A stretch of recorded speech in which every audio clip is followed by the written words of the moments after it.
अस्सलाम वालेकुम, मैं हारिस बिन अमीन, आप मेरा यूट्यूब चैनल देख रहे हैं। सबसे पहले तो तमाम पाकिस्तानियों को, तमाम देखने वालों को बहुत बहुत मुबारक हो कि एससीओ समिट अल्हम्दुलिल्लाह पाकिस्तान में कामयाबी के साथ तकमील तक पहुंची है। जो भी ममालिक थे जिनके सरबराहान पाकिस्तान आए थे, वो एससीओ मीटिंग के बाद अपने ममालिक जो है वापस रवाना हो गए हैं। और ये पाकिस्तान के लिए, पाकिस्तानियों के लिए बहुत बड़ी कामयाबी है, बहुत बड़े एहसास की बात है। ये कोई आम बात नहीं है, कोई आम मीटिंग नहीं है कि किसी को बुलाया और खाना खिलाया और रवाना कर दिया। इसकी एक अपनी अहमियत है, हर लिहाज से, सिक्योरिटी पॉइंट ऑफ व्यू से, इंफ्रास्ट्रक्चर के पॉइंट ऑफ व्यू से मुख्तलिफ पहलू हैं और उसके रिजल्ट्स भी आना शुरू हो गए हैं। अगर आप खबरें देखते हैं, खबरें सुनते हैं, तो आपको अंदाज़ा होगा कि इस वक्त जो पाकिस्तान स्टॉक एक्सचेंज है उसमें जिन्होंने भी इन्वेस्ट किया है वो बहुत खुश नज़र आ रहे हैं, क्योंकि वहाँ पर उनको बहुत ज़्यादा फ़ायदा हासिल हो रहा है। और ये एससीओ समिट का कामयाब होने के बाद ये पहला रिजल्ट सामने आया है। इसके बाद और भी रिजल्ट्स आना शुरू हो जाएंगे, रफ्ता रफ्ता वो हमें नज़र आना शुरू हो जाएंगे। सबसे पहले मैं आपको ये बता दूं कि एससीओ समिट के कौन कौन से मेंबरान हैं जिन्होंने यहाँ पर आकर पाकिस्तान शिरकत की। उसमें सबसे पहला नाम है इंडिया का, वहाँ के जो वजीर खारजा हैं वो तशरीफ लाए थे। उसके बाद ईरान है, वहाँ के मिनरल मिनिस्टर जो हैं वो तशरीफ लाए थे। कजाकिस्तान है, प्राइम मिनिस्टर वहाँ से आए थे। चाइना के जो एग्जेक्टिव हैं वो आए थे। किर्गिस्तान ने अपनी नुमाइंदगी की, रशिया ने, इसके अलावा फ्रांस ने, बेलारूस ने, उज़्बेकिस्तान ने और ताजिकिस्तान ने। ये हमारे लिए बहुत खुश आइंद है। 3 से 4 तो प्राइम मिनिस्टर्स आए थे। और दूसरा ईरान की जो मैंने बात की, उससे आपको अंदाज़ा ले लेना चाहिए, अंदाज़ा लगा लेना चाहिए कि उन्होंने अपने माइंस के मिनिस्टर को, मिनरल्स के मिनिस्टर को क्यों भेजा था।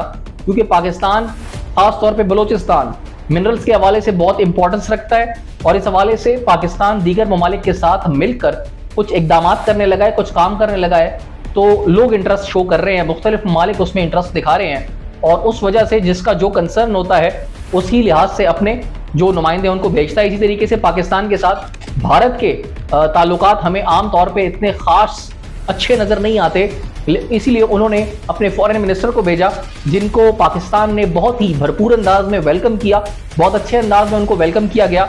और उसका सबूत ये हम सिर्फ नहीं कह रहे, पाकिस्तानी नहीं कह रहे हैं, जब वो जा रहे थे और उन्होंने अपने जाने के बाद ट्वीट किया और उसमें उन्होंने प्राइम मिनिस्टर जो है, मेरी जुबान पर इमरान खान साहब का नाम आ रहा था क्योंकि वो हमारे दिलों में बसने वाले प्राइम मिनिस्टर है, प्राइम मिनिस्टर शहबाज शरीफ साहब का नाम लिया, उनका शुक्रिया अदा किया। इसके अलावा डिप्टी प्राइम मिनिस्टर जो है इसहाक डार साहब, कम फॉरेन मिनिस्टर भी हैं, उनका नाम लिया, उनका शुक्रिया अदा किया उनके हॉस्पिटैलिटी के लिए, उनके अच्छे इखलाक के लिए और उनको इज्जत बख्शने के लिए। So thanks to him. Jaishankar आए यहाँ पर, उन्होंने हमें इज्जत बख्शी, पाकिस्तान को इज्जत बख्शी और जो हमारे दरमियान एक तल्ख रिवायत कायम है उसमें एक तलखी में एक दरार पड़ी है और यकीनन ये दरार दोनों ममालिक के लिए बेहतर साबित होगी। एससीओ की क्या इंपॉर्टेंस है और उससे क्या क्या फवाइद खित्ते को, क्या क्या फवाइद पाकिस्तान को हासिल होंगे।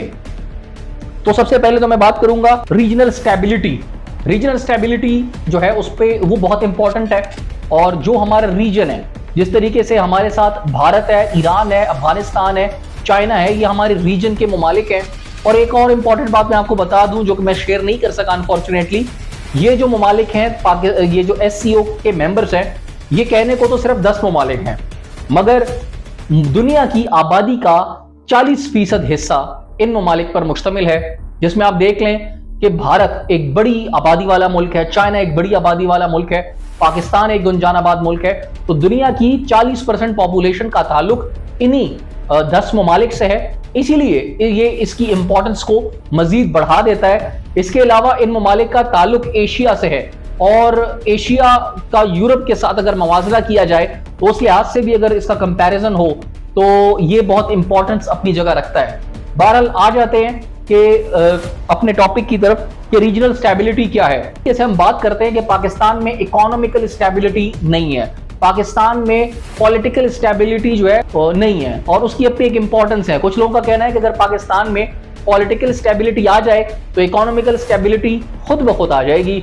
तो वो एक दूसरे से जुड़ी हुई हैं, डायरेक्टली प्रोपोर्शनल हैं। इसी तरीके के साथ रीजनल जो स्टेबिलिटी होती है वो ये होती है कि आप अकेले खुश ना हो, आपका पड़ोसी भी खुश हो, जो आप खा रहे हैं आपका पड़ोसी भी उसी तरीके से खाए।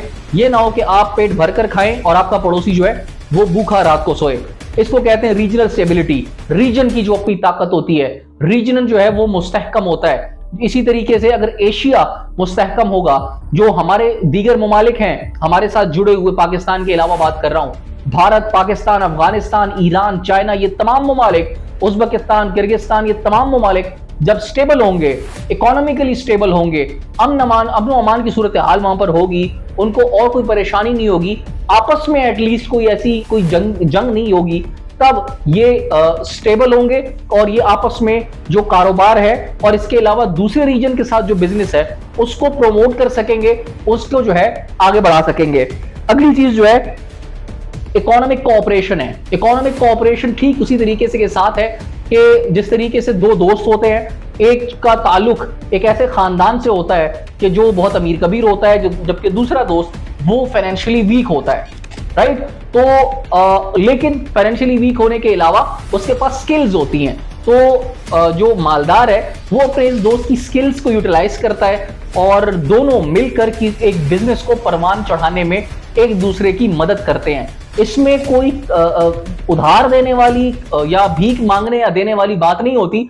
इसमें म्यूचुअली आप जो है काम करते हैं, एक के पास स्किल्स है, दूसरे के पास इन्वेस्टमेंट है, दोनों जब कंबाइन होते हैं तो दोनों को फिर उसके नताइज सामने आते हैं, फायदा होता है। इसी तरीके के साथ ये तो 10 के 10 ममालिक हैं, इन्होंने जो आए हैं इन्होंने एक दूसरे की कैपेबिलिटीज के ऊपर गौर किया है। पाकिस्तान चूंकि रीजन में अपनी एक इंपॉर्टेंस रखता है, वो क्यों रखता है? पाकिस्तान आप सोच रहे होंगे फाइनेंशियली तो वीक है, हमें तो अपने खाने पीने के लाले पड़े होते हैं, बिलों के लाले पड़े होते हैं, पॉलिटिकल स्टेबिलिटी नहीं है, इकोनॉमिकल स्टेबिलिटी नहीं है, तो फिर हम क्यों इंपॉर्टेंट है? हम इसलिए इंपॉर्टेंट है क्योंकि हमारी जो जियोग्राफिकल पोजीशन है वो बहुत अहम है। हमारे पास 2 सी पोर्ट्स हैं, दूसरा यही सी पोर्ट्स है जो कि ये जो हमारे जिन ममालिक का मैंने जिक्र किया, खास तौर पर SCO के मेंबरान, ये सब इन बंदरगाहों को यूज कर सकते हैं, करना चाहते हैं अपनी इंपोर्ट के लिए, अपने एक्सपोर्ट्स के लिए, अपने बिजनेस को बढ़ाने के लिए हमारी एरिया का, हमारी बंदरगाहों का ये इस्तेमाल करना चाहते हैं और वो इनको फायदा देगी। इसके अलावा सी पैक हमारा जो है वो भी एक इंपॉर्टेंट रोल इस तरह अदा करता है बिजनेस में, क्योंकि आप देखें हम जब कोई भी जगह खरीदते हैं कहीं पर भी किसी सोसाइटी में, तो सबसे पहले हम ये देखते हैं कि उसको एक्सेस है कि नहीं है, उसका रोड अच्छा है कि नहीं है। रोड अच्छा होना चाहिए, 2 लेन एटलीस्ट होना चाहिए, 3 लेन होना चाहिए, डबल रोड हो जाए तो उसकी फिर अपनी इंपॉर्टेंस होती है। यही मिसाल पाकिस्तान की बंदरगाहों की है, यही मिसाल सी पैक की है और यही तमाम इन ममालिक को आपस में मिलाता है। अगर ईरान ने चाइना के साथ ट्रेड करना है, उसको बरास्ता पाकिस्तान जाना होगा। इस तरीके से भारत ने अगर ताजिकिस्तान के साथ करना है तो वहां पर भी पाकिस्तान की अपनी इंपॉर्टेंस है। तीसरी चीज आ जाती है हमारी काउंटर टेररिज्म एफर्ट्स। ये तमाम आप अगर बिजनेस करना चाहते हैं, आप तरक्की करना चाहते हैं, ये कभी भी मुमकिन नहीं हो सकता कि आप बदमनी की सूरत हाल में इस तरीके से ये काम करें। जब आप पुरअमन होते हैं, आपके मुल्क में पीसफुल माहौल होता है, बदमनी नहीं होती, तब आप जो है आगे बढ़ सकते हैं। उसकी एक बड़ी एग्जांपल ये है कि हमारे मुल्क में एक तासुर, पिछले हफ्ते जब एक धमाका हुआ कराची में, 2 चाइनीज जान की बाजी हार गए, उसके बाद पाकिस्तान की जानिब से एक किस्म की मुआफी मांगी गई चाइना से और उनको मेक श्योर कराया गया कि इस तरह की सिचुएशन इन फ्यूचर नहीं होगी। वील मेक श्योर कि आपके जो लोग हैं उनकी सिक्योरिटी को हम मजीद बेहतर बनाएं और आप लोग हमारे साथ काम करें, क्योंकि इस तरह के वाकयात होने से होता यह है कि जो दूसरा इन्वेस्टर होता है, जो आपके पास पैसा अपना खर्च कर रहा है, पैसा लेके आया है, वो घबरा जाता है, परेशान हो जाता है, इनसिक्योर फील करता है, इसीलिए इन्वेस्टमेंट करने से वो कतराते हैं। इसी हवाले से रीजन की जो टेररिज्म है उसको कंट्रोल करने के लिए, उसको खत्म करने के हवाले से भी बात हुई है इस मीटिंग में और प्राइम मिनिस्टर शहबाज शरीफ साहब ने कैटेगोरिकली कहा है कि अफगानिस्तान की तरफ से पाकिस्तान पर जिस तरीके के हमले हो रहे हैं, पाकिस्तान की सरजमीन को पर जो दहशतगर्दी हो रही है उसको खत्म होना होगा, उसको रोकना होगा, हम सब का मकसद, और इस पर सबने इत्तेफाक भी किया। तो ये एक बहुत अच्छी पेशरफ्त है इन केस पाकिस्तान के अफगानिस्तान के साथ ताल्लुकात अच्छे नहीं है। At the same time Bharat के अफगानिस्तान के साथ अच्छे ताल्लुकात हैं। अगर भारत चाहता है और भारत यहाँ पर आके कन्विंस हुआ है कि यार अगर मैं पाकिस्तान के लिए अफगानिस्तान के साथ बात करूंगा कि भाईजान इनके साथ आप लोग ये जो टेररिस्ट एक्टिविटीज हैं, ऑर्गेनाइजेशन वो एक्टिविटीज कर रही हैं, उनको रोका जाए, उनको कंट्रोल किया जाए, तो पॉसिबल है कि वो अपनी एक्टिविटीज कम कर दे, खत्म कर दे। उसके बदले में पाकिस्तान से भारत को अपने मफादात होंगे जो कि वो हासिल कर लेगा।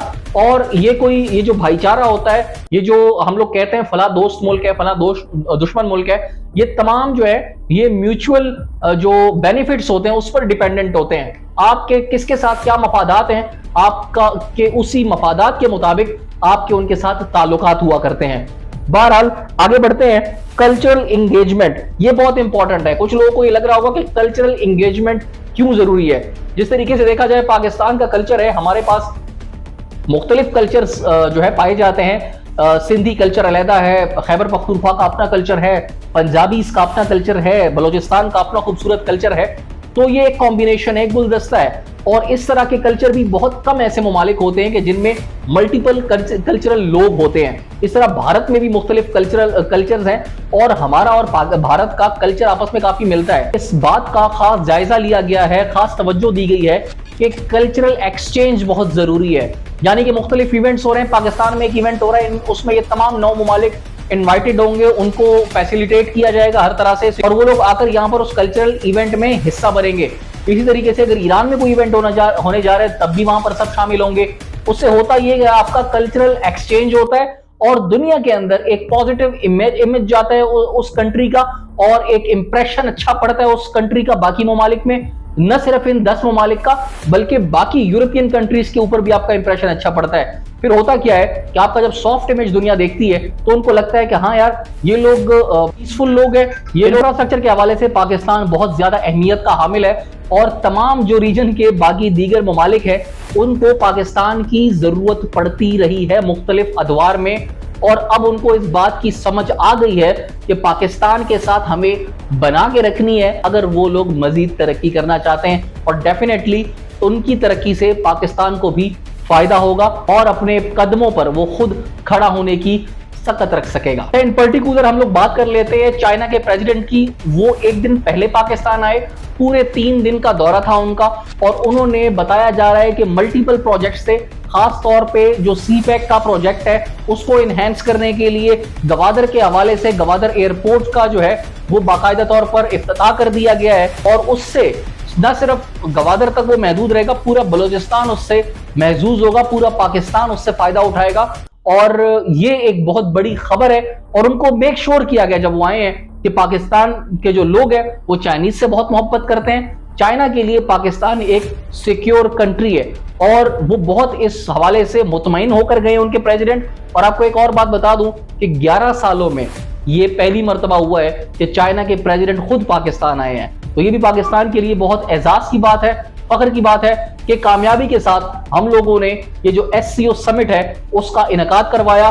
उसके लिए हमारे जो भी सिक्योरिटी के इदारे हैं, पुलिस है, रेंजर्स है, फौज है, FC है, वो तमाम उनकी जितनी भी तारीफ की जाए वो कम है और वो तमाम के तमाम खिराज तहसीन के मुस्तहिक हैं। साथ साथ गवर्नमेंट के साथ आपके ढेर सारे इख्तलाफात हो सकते हैं। इस तरह मैंने आगाज में भी कहा कि मेरे जुबान पर जब प्राइम मिनिस्टर आया तो उनका इमरान खान साहब का नाम आया, लेकिन इस बात में भी कोई शक नहीं कि मौजूदा गवर्नमेंट ने इस समिट को कामयाब बनाने में अपना भरपूर किरदार निभाया है। आप इस बारे में क्या राय रखते हैं कमेंट सेक्शन में मुझे जरूर बताइएगा। अगले व्लॉग तक मुझे इजाजत दीजिए। अल्लाह हाफिज।